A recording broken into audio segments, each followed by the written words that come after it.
ನಮಸ್ಕಾರ ವೀಕ್ಷಕರೇ, ನ್ಯಾಷನಲ್ ಟಿವಿಗೆ ಸ್ವಾಗತ. ನಾನು ಸ್ವಾತಿ ಸಾಲ್ಯನ್. ನಾಳಿದ್ದೆ ಕೇಡಿ ರಿಲೀಸ್. ಸೊ ಕೇಡಿಯ ಒಂದು ಅಬ್ಬರವನ್ನ ಸಂಭ್ರಮಿಸೋಕೆ ಇಡೀ ಕನ್ನಡಿಗರು ಕಾಯ್ತಾ ಇದ್ದಾರೆ. ಸೊ ಇವತ್ತು ನಮ್ಮ ಜೊತೆ ರೀಶ್ಮಾ ಅವರಿದ್ದಾರೆ. ಸೊ ರೀಶ್ಮಾ ಅಂದ್ರೆ ಗೊತ್ತಾಗುತ್ತೆ, ಆದ್ರೆ ಮಚ್ಚಲಕ್ಷ್ಮಿ ಇದ್ದಾರೆ ಅಂದ್ರೆ ಯಾರಿಗೂ ಗೊತ್ತಾಗಲ್ಲ. ಆಲ್ರೆಡಿ ಈಗ ಮಚ್ಚಲಕ್ಷ್ಮಿ ಅಂದ್ರೆ ಈ ಕೇಡಿ ಚಿತ್ರ ನೋಡಿ ಗೊತ್ತಾಗ್ಬೋದೇನೋ, ಆದ್ರೆ ಮಚ್ಚಲಕ್ಷ್ಮಿ ಅಂತಾನೆ ಹೇಳ್ತೀನಿ ನಾನು. ಮಚ್ಚಲಕ್ಷ್ಮಿ ಅವರಿದ್ದಾರೆ. ಸೊ ಬನ್ನಿ ಅವ್ರನ್ನ ಮಾತಾಡ್ಸೋಣ, ಕೇಡಿಯ ಜರ್ನಿಯ ಬಗ್ಗೆ ಮಾತಾಡ್ಸೋಣ. ಬನ್ನಿ. ನಮಸ್ತೆ ಮ್ಯಾಮ್, ಹೇಗಿದ್ದೀರಾ?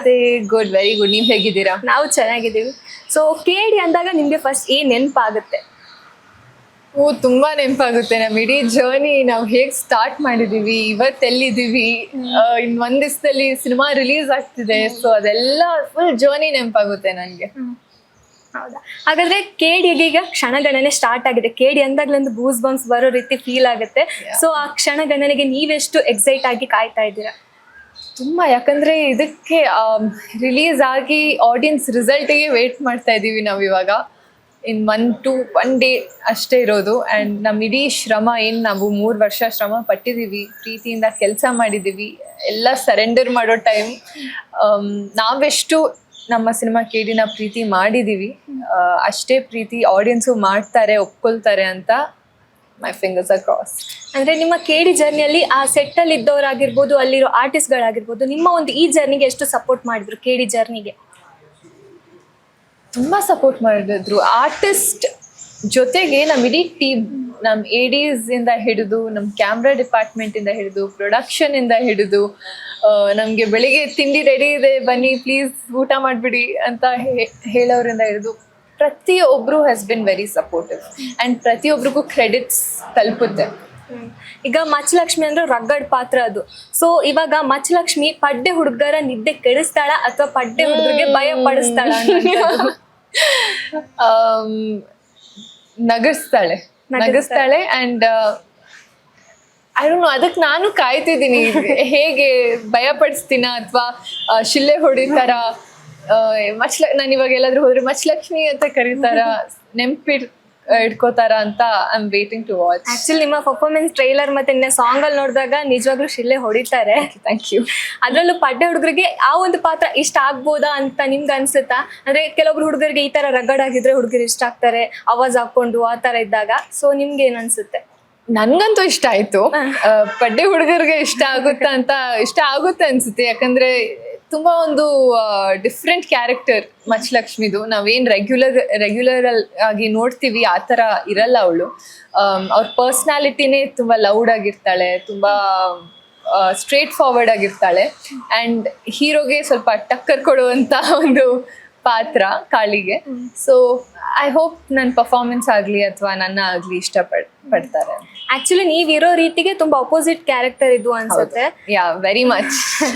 ಸೊ ನಿಮ್ಗೆ ಈ ಪಾತ್ರ ಬಂದಾಗ ನಿಮ್ಮ ರಿಯಾಕ್ಷನ್ ಏನಿತ್ತು? ನನ್ನ ಕೈಲಿ ಆಗುತ್ತಾ ಇಲ್ವಾ ಆ ತರ ಕ್ವಶನ್ಸ್ ಎಲ್ಲ ಬಂದಿರುತ್ತೆ ಮೇ ಬಿ ನಿಮ್ಗೆ ಅದ್ರಲ್ಲಿ. ಓಕೆ, ನನ್ನ ರಿಯಾಕ್ಷನ್ ಹೇಗಿತ್ತು ಅಂದ್ರೆ, ಓಕೆ ಸರ್ ಜೊತೆ 2ನೇ ಸಿನಿಮಾ ಆಪರ್ಚುನಿಟಿ ಬಂದಿದೆ, ಆಗಲ್ಲ ಅಂತ ಹೇಳಕ್ ಆಗಲ್ಲ, ಅದು ಆಪ್ಷನ್ ಇಲ್ಲ. ಇವಾಗ ಪಾತ್ರ ಇದು, ಭಯ ಅಂತೂ ಆಗ್ತಿದೆ, ಬಟ್ ತೋರ್ಸ್ಕೊಳಕ್ ಆಗ್ತಿಲ್ಲ. ಮಾಡ್ತೀನಿ ಅಂತ ಪ್ರಾಕ್ಟೀಸ್ ಮಾಡ್ಬೇಕು. ಸೊ ಇಡೀ ದಿನದಲ್ಲಿ 7-8 hours ಕೊಡ್ತಿದೆ ಪಾತ್ರ ನನ್ನ ಕ್ಯಾರೆಕ್ಟರ್ ರೆಡಿ ಮಾಡಕ್ಕೆ, ರಿಸರ್ಚ್ ಮಾಡಕ್ಕೆ, ಅದ್ರ ಬಗ್ಗೆ ಕಂಪ್ಲೀಟ್ ಆಗಿ ತಿಳ್ಕೊಂಡು ಸರ್ ಹೆಲ್ಪ್ ತಗೊಂಡು ಫುಲ್ ರಿಹರ್ಸಲ್ಸ್, ವರ್ಕ್ಶಾಪ್ ಮೇಲೆ ವರ್ಕ್ಶಾಪ್ ಮಾಡಿ, ಸ್ಲ್ಯಾಂಗಲ್ಲಿ ಸ್ವಲ್ಪ ಮಂಡ್ಯ ಸ್ಲ್ಯಾಂಗಲ್ಲಿ ಮಾತಾಡ್ತಾಳೆ, ಅದನ್ನ ನಾನು ಪ್ರೇಮ್ ಸರ್ ಇಂದ ಸ್ವಲ್ಪ ಕದ್ದಿದ್ದೀನಿ, ಅವ್ರು ಮಾತಾಡೋ ಸ್ಟೈಲಲ್ಲಿ ಮಾತಾಡಿದ್ದೀನಿ. ಸೊ ಅದೆಲ್ಲ ಮಾಡಿ ಮಚ್ಚಲಕ್ಷ್ಮಿನ ಜೀವ ತುಂಬಿಸಿದೀನಿ. ಸೊ ನೀವೊಂದು ಆ ಪಾತ್ರಕ್ಕೆ ಎಷ್ಟು ಒಂದು ಪ್ರಾಮುಖ್ಯತೆನ ಕೊಟ್ಟಿದ್ರೆ, ನಿಮ್ಗೆ ಎಷ್ಟು ಹೆಮ್ಮೆ ಇದೆ ಆ ಪಾತ್ರ ಮಾಡಿರೋದಕ್ಕೆ? ತುಂಬಾ, ಯಾಕಂದ್ರೆ ಆಸ್ ಅನ್ ಆರ್ಟಿಸ್ಟ್ ನಾನು ಮಾಡ್ತಾ ಬಂದಿದ್ದ ಪಾತ್ರಗಳಕ್ಕಿಂತ ಈ ಪಾತ್ರ ಇಸ್ ವೆರಿ ಡಿಫ್ರೆಂಟ್. ಅಂದ್ರೆ ಲುಕ್ ವೈಸೇ ನೀವು ನೋಡ್ಬೋದು, ನನ್ನ ತರ ಕಾಣಿಸಲ್ಲ. ಪೋಸ್ಟರ್ ಅಲ್ಲಿ ನೋಡ್ಬೋದು, ಟ್ರೇಲರ್ ಅಲ್ಲೂ ಅಷ್ಟೇ. ಅವಳು ಹೇಗೆ ವೆರಿ ಓಪನ್ ಆಗಿರ್ತಾಳೆ, ಫ್ರೀ ಆಗಿರ್ತಾಳೆ, ತುಂಬಾ ಸ್ಟ್ರೇಟ್ ಟು ದ ಪಾಯಿಂಟ್ ಮಾತಾಡ್ತಾಳೆ, ಸುತ್ತಿ ಬಳಸಿ ಎಲ್ಲ ಮಾತಾಡಲ್ಲ. ಸೊ ಈ ಒಂದು ಪಾತ್ರ ಆಸ್ ಅ ಆಕ್ಟರ್ ನನಗೆ ಪರ್ಫಾರ್ಮ್ ಮಾಡೋಕ್ಕೆ ತುಂಬ ಸ್ಪೇಸ್ ಇತ್ತು. ನಾನು ವೇರಿಯೇಷನ್ಸ್ ಆಗಲಿ ಅಥವಾ ಆಪ್ಷನ್ಸ್ ಆಗಲಿ ತುಂಬ ಸರ್ ಜೊತೆ I could show him. So I think ಈ ಪಾತ್ರ ಅದಕ್ಕಾದಂಥ ಒಂದು ವೇಟೇಜ್ ಅಥವಾ ಇಂಪ್ಯಾಕ್ಟ್ ಇದೆ. ನಿಜವಾಗ್ಲೂ ಈ ಪಾತ್ರ ಹೊರಗಡೆ ಅಂತೂ ಸಿಕ್ಕಾಪಟ್ಟೆ ಫ್ಯಾನ್ ಬೇಸ್ ಕ್ರಿಯೇಟ್ ಆಗ್ಬೋದು ಅಂತ ನನ್ಗನ್ಸುತ್ತೆ. ಆಗುತ್ತೆ ನಿಮ್ಮ ಪಾತ್ರ ನೋಡಿ. ಮ್ಯಾಮ್ ಆಗ್ಬೇಕಂತಾನೆ ಅಷ್ಟು ಕಷ್ಟಪಟ್ಟಿದ್ದು. ನಿಜವಾಗ್ಲೂ ಆಗುತ್ತೆ.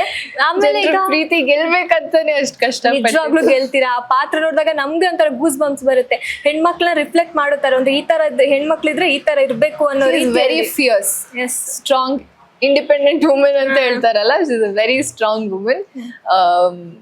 ಬಟ್ ಎಷ್ಟು ಸ್ಟ್ರಾಂಗ್ ರಗಡ್ ಆಗಿ ತೋರಿಸಿದ್ದಾರೆ ಟ್ರೇಲರ್ ಅಲ್ಲಿ, ಅಷ್ಟೇ ಸಾಫ್ಟ್ ಇದ್ದಾಳೆ, ಅಷ್ಟೇ ಪ್ರೀತಿ ಮಾಡ್ತಾಳೆ, ಅಷ್ಟೇ ಏನಾದ್ರೂ ಆದ್ರೆ ಇಮೋಷನಲ್ ಆಗ್ತಾಳೆ. ಅಂದ್ರೆ ಕಾಳಿಗೋಸ್ಕರ ಏನ್ ಬೇಕಾದ್ರೂ ಮಾಡಕ್ ಹೋಗ್ತಾಳ ಅಥವಾ ಏನ್ ಕತೆ ಅನ್ನುವಂಥದ್ದು ಅದು ಥಿಯೇಟರ್ ಅಲ್ಲಿ.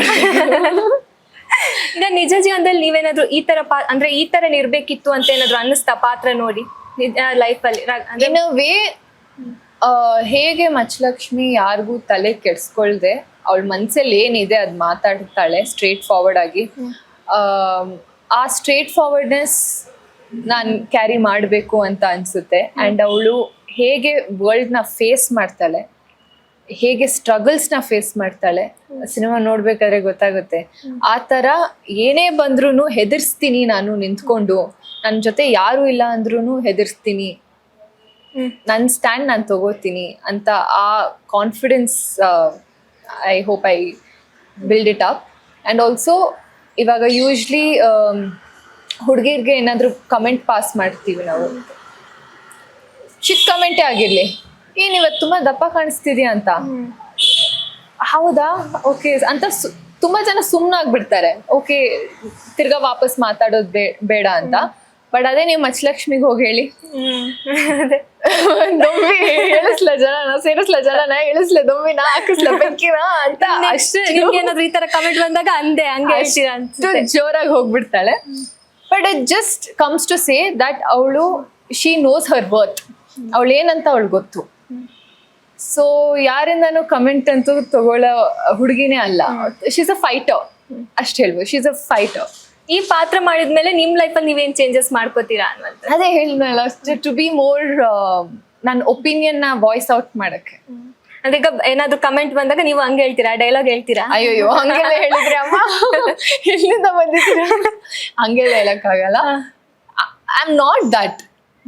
ರೀಶ್ಮಾ ಬೇರೆ, ಮಚ್ಚಲಕ್ಷ್ಮಿ ಬೇರೆ ಪಾತ್ರ. ರೀಶ್ಮಾ ತುಂಬಾ ಸೈಲೆಂಟ್ ಆಗಿ, ಕಾಮ್ ಆಗಿ ಯೋಚನೆ ಮಾಡಿ ಮಾತಾಡೋದು. ಈಗ ಈ ಪಾತ್ರ ಬರೋದಕ್ಕೆ ಅಂದ್ರೆ ಈ ಪಾತ್ರವನ್ನು ಒಪ್ಕೊಳ್ಳೋದಕ್ಕೆ ಪ್ರೇಮ್ ಸರ್ ಕಾರಣ ಅಥವಾ ಪಾತ್ರಕ್ಕಿರೋ ಪ್ರಾಮುಖ್ಯತೆ ಕಾರಣ ಆಯ್ತಾ ಅನ್ನುವಂಥದ್ದು? ಎರಡೂ ಇತ್ತು. ಪ್ರೇಮ್ ಸರ್ ಆಬ್ವಿಯಸ್ಲಿ ಒಂದು ಕಾರಣ, he is a very big star director. ಅವ್ರ ಸಿನಿಮಾಗಳೇ ಅವರು ಕೆಲಸನೇ ಅವ್ರು ಮಾತಾಡಿದೆ. ಏಕಲವ್ಯ ಆದ್ಮೇಲೆ ನಂಗೆ ಗೊತ್ತಿತ್ತಲ್ಲ ಅವ್ರು ಹೇಗೆ ಕೆಲಸ ಮಾಡ್ತಾರೆ, ಎಷ್ಟು ಕಲಿಬೋದು ಅವ್ರು ಸೆಟ್ಟಲ್ಲಿ, ಸುಮ್ಮನೆ ಸೆಟ್ಟಲ್ಲಿ ಇದ್ರೆ ಎಷ್ಟು ಕಲಿಬೋದು ಅಂತ.